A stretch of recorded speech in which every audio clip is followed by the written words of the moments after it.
Boa noite a todos amigos que seguem o Piquete Explorador do Estanhado. Hoje a gente vai falar um pouco sobre histórias extraordinárias. Histórias que falam sobre fantasmas, vultos, almas.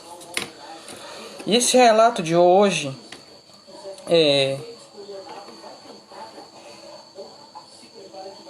eu considero verídico por ser meu mesmo e, quer dizer, por experiência própria, né? Porque aconteceu comigo o caso. Então, vamos lá. Há 5 anos atrás, eu estava na rodoviária, trabalho com mototáxi, como muitos conhecem, né? Aí, no último ônibus que chegou em União, desceu uma senhora já de idade, faz uns 70 anos por aí. E sabendo que não tinha mais ônibus para a região de Miguel Alves, tratou de procurar um mototáxi para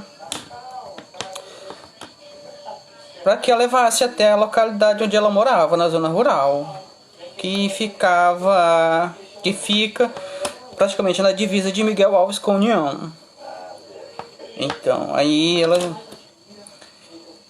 estava lá no momento, eu e outro mototáxi, aí o rapaz chegou e indicou. Aí a gente conversou, perguntou o preço e tal. Aí ficou acertado e levei. Isso aí, a gente saiu para a localidade de São Pedro, que já fica praticamente na divisa de Miguel Alves, ali nas proximidades do Santiago, assentamento de Santiago, por ali. Então, no decorrer da viagem,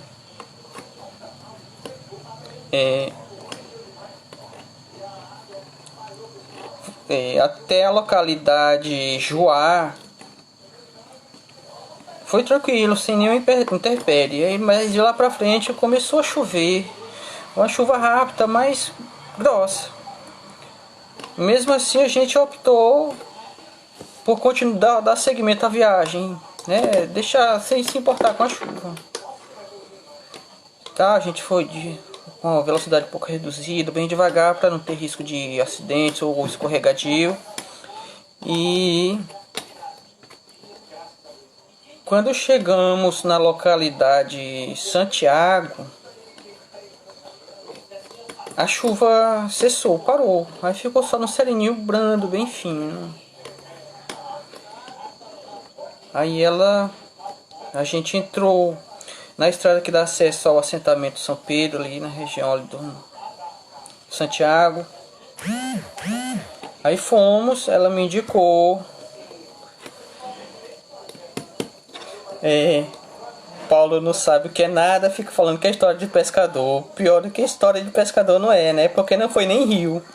Então, dando continuidade aqui, a gente chegou, ela me indicou onde era a casa dela. Aí era mais ou menos já podemos dizer, umas 22 horas. Aí antes ela me pagou. E antes de eu sair, ela perguntou se eu não queria tomar um café. Pois como a gente tinha pegado no sereno, ela achou que fosse um pouco adequado, né? Boa noite a todos, Dona Kelly, Luciene. Calma, vai ser dá preguiça na conta da história, mas você não espera nem entrar nessa história, assim eu fico desmotivado a continuar.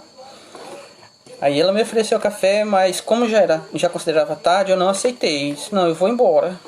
Tá um pouco tarde, para voltar sozinho é um pouco perigoso. Então, aí entre a localidade São Pedro e a estrada para Santiago, há um cemitério antigo que, quando a estrada foi aberta, ele foi partido ao meio, o cemitério. Eu já tinha ouvido anteriormente sobre pessoas que diziam que passar a cruzar aquele cemitério à noite era um pouco desconfortável, né? Mas como é história de ditos populares, a gente fica na incerteza, né? Aí mais ou menos uns 10 metros antes de cruzar o cemitério, a motocicleta ficou muito pesada, como se eu estivesse levando outra pessoa na garupa. Mas eu não dei muita atenção, né? Eu pensei, eu até achei assim, pode ter sido por causa da chuva que tinha dado, né? A estrada ter ficado um pouco pesada, né? Mas ao contrário, lá estava bem enxutinho, né? Aí eu continuei dando no cemitério e aquela suspiração da pessoa, como se tivesse alguém suspirando na parte, no pescoço, sabe? Ofegante.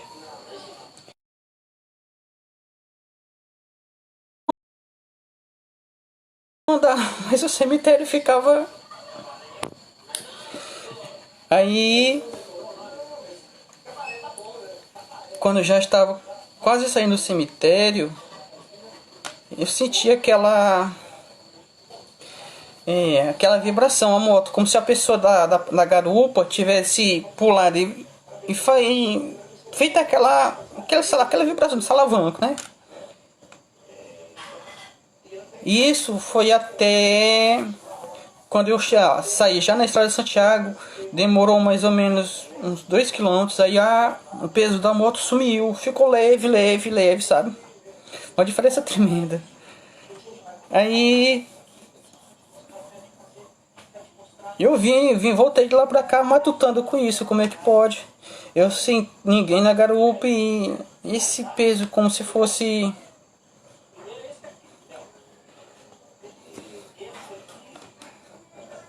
Pode ser, Paulo, pode ser realmente por causa da chuva, né? O frio, né?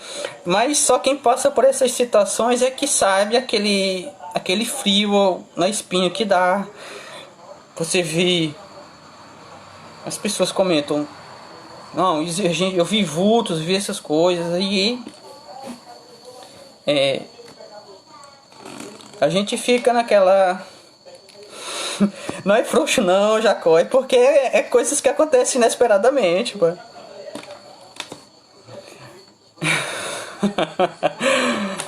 Aí eu cheguei aqui em União, né? Aí tava contando essa experiência que eu tive com algumas pessoas, né? Inclusive uma delas me falou que quem trafega por aquele local à noite sempre relata essas mesmas coisas, porque já era tarde, já eram mais de 10h30, já eram umas 10h20, 10h30 por aí.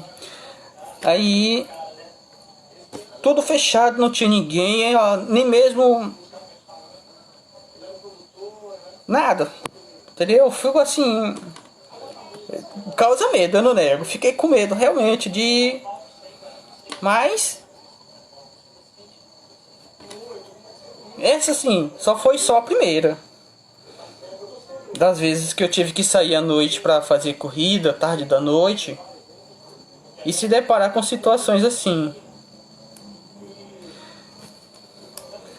Mas Jacó, no cemitério de União eu também entro sozinho, eu não vejo problema nenhum. A questão não é você entrar no cemitério, é você ser, assim, tipo, pego inesperadamente por algo que você não espera. Você não vai entrar dentro do seu carro, fechar a porta e tá você sozinho. Quando você se espantar, você vê do lado o banco mexendo como se tivesse alguém sentado, né?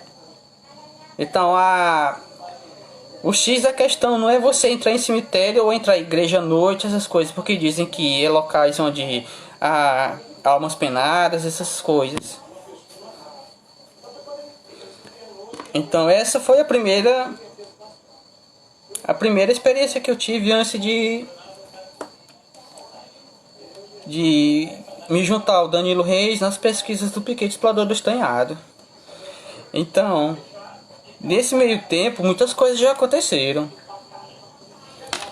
Aí, daí. Não teve nada com a cueca, tava molhada realmente, mas por causa da chuva, tá? Não teve nada a ver por causa de medo, não. Então, após essa, aconteceu também.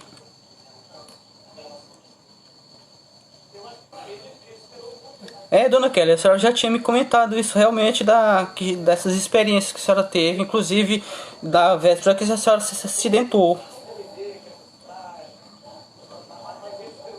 Exatamente, Jacó. Dizem que os mortos não fazem medo a ninguém, nem fazem mal, né? Os vivos são os mais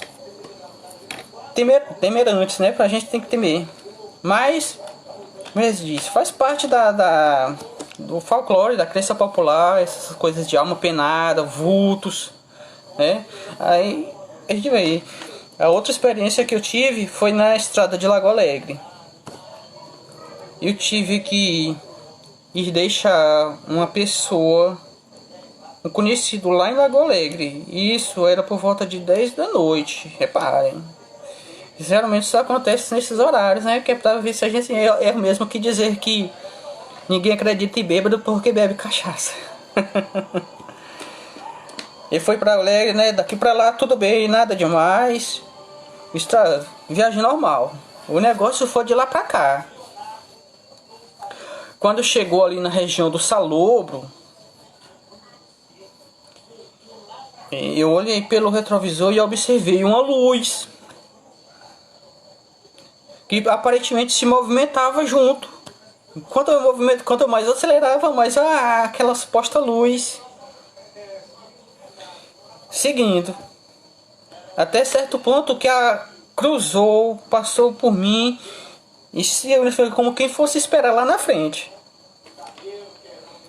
Aí quando chegou lá na frente, no alto, depois daquele cemitério grande que tem no Salobro, eu não sei se quem trafega por aquela estrada já percebeu que existe um cemitério pequeno, aparentemente um cemitério familiar. Vi sim, não, Paulo, eu não vi a Mulher de Vermelho, mas eu já vi muita história sobre ela. Aí, essa luz, ela simplesmente entrou na direção do cemitério.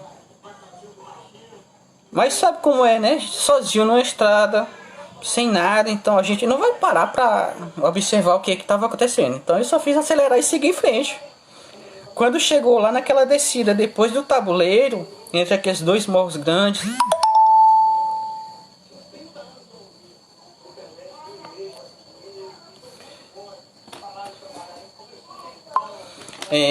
a mesma luz voltou. Aí cruzou e seguiu. Aí depois daquele trecho ali do cantinho eu não observei mais. Voltei para a União normal e não vi mais. A experiência ficou ali para trás. E só um detalhe, não esqueçam. Nessa semana eu e o Danilo Reis vamos fazer uma live sobre isso. Sobre as luzes, sobre OVNIs, essas aparições que costumam aparecer no Encerros de União. Vocês não podem perder, vai ser muito interessante, com mais relatos e mais curiosidades. Então, depois da experiência lá das luzes, cheguei à União e a única coisa que, pois disso que eu observei, foi a polícia perseguindo uns vagabundos ali na região da Ponte do Raiz, que eu não sei, que eu não parei pra observar o que tem. Voltei pra casa, tomei banho, fui dormir e fiz de conta que não aconteceu nada. Então, essas experiências eu tenho certeza que muitas já aconteceram com muitas pessoas. E nem todas tenho a coragem de contar. Exatamente porque a maioria das pessoas não acredita nesses relatos. Que é imaginação, coisa da mente. Mas temos que observar que existem muitas coisas que demonstram que, por exemplo, nós estamos sozinhos no universo. E com muitas outras curiosidades. Pode ter certeza que nós vamos sim, Jacó. A gente faz uma roda de conversa e pode ter certeza que vai sair muita conversa, muita história extraordinária. Exatamente, dona Kelly. Tem muitas coisas estranhas. Eu mesmo já fiz gravações, já presenciei tanto com o Danilo Reis como com o Zé Raimundo Souza. Paulo, seja mais claro o que é essa capeloba, porque eu não tô... se for algum nome de algum ser, alguma coisa, seja mais claro, porque eu não sei o que significa capeloba. Exato, dona Kelly, inclusive a senhora me contou um relato, né, que aconteceu com um parente da senhora. Esse relato tá com a gente e a gente vai fazer o possível para aprofundar ele com a senhora novamente. Para que, se for permitido, a gente colocar e fazer a inclusão desse relato no nosso livro, que vai ser lançado futuramente, se Deus quiser. Jacó, esse Peloba deve ser o Paulo tirando onda, porque eu também nunca ouvi falar sobre ela. Paulo tá tirando onda aí porque ele não acredita. Quando ele sair de madrugada lá da garagem da Vamos, que for perseguido por um cachorro, aí ele fica quieto. Pois é, gente. Só isso aqui é só um aperitivo pro que a gente vai fazer nessa semana aí, o Danilo Reis, sobre essas histórias. E não percam, vai ser muito interessante. Muito obrigado. Até a próxima.